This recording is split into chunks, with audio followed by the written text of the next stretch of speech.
Tuwing panahon ng undas, nakasanayan na natin na bumisita sa mga puntod ng ating mga yumaong mahal sa buhay.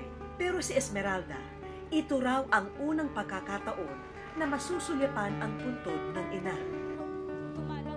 Naging hamon sa kanya kung may tutulong sa kanya sa kabila ng kanyang kakaibang itsura na hindi naman binigo ng misteryosong lalaking ito at ng kanyang mga kaibigan.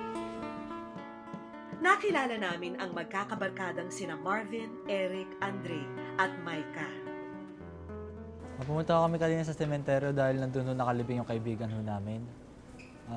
Namatay ho siya noong nakaraang buwan ho, kasagsagan ng habagat ho. Bubungad ng araw sa kanilang pagpasok ang isang babaeng may kakaibang ayos. Parang maraming bokos sa katawan ho, sa braso, sa muka. Pagpasok ho namin ho, andun ho siya.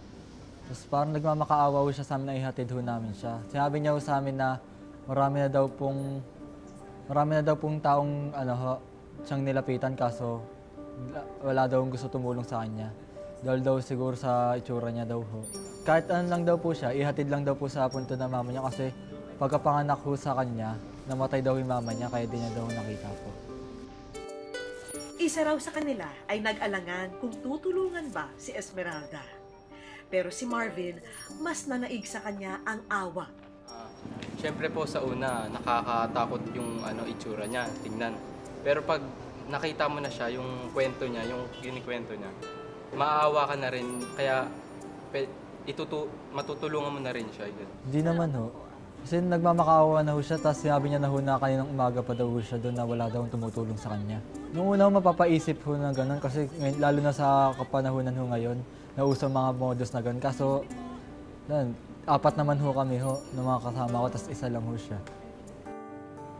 Kahit mahuli sila sa pagdiriwang ng okasyon ng namayapang kaibigan, inuna ni na Marvin na samahan si Esmeralda.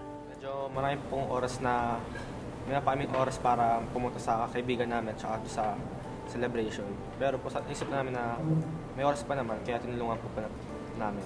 Panatag na po kami kasi okay na po yung babaeng natulungan namin. Sabi namin ho sa kanya kung pwede ho na antayin na lang ho namin ho siya hanggang palabas ho. Tapos sinabi niya na ho na pumunta na lang daw po kami muna sa puntod ho ng kaibigan ho namin. Nang marating na nila ang tinutukoy na address sa papel, hindi nila kaagad iniwanan si Esmeralda. Ito na ho yun? Pagpunta niya ho, umiyak ho siya. Parang unang beses niya palang nakita yung punto ng mama niya ho. Tapos sunod, biglang kami nalungkot, nahimik na lang ho kami mga kaibigan ko po. Sa hinaba-haba ng panahon, noon niya lang ho nakita yung punto ng nanay niya ho. Dahil patakas lang ang pagdayo niya sa sementeryo, hindi nakapagdala ng pansindi ng kandila si Esmeralda. Bumili ho ng posporo ho kasi may dalang kandila ho yung babae ho. Wala ho siyang panindi. Yung bata ho na nagpahiram ng posporo, umalis na.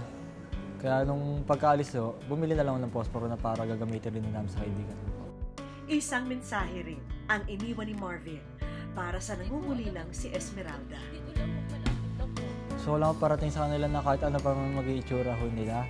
Kahit sabihin nung puro sugat sila sa katawan o kung anong sakit ho dumapo sa kanila.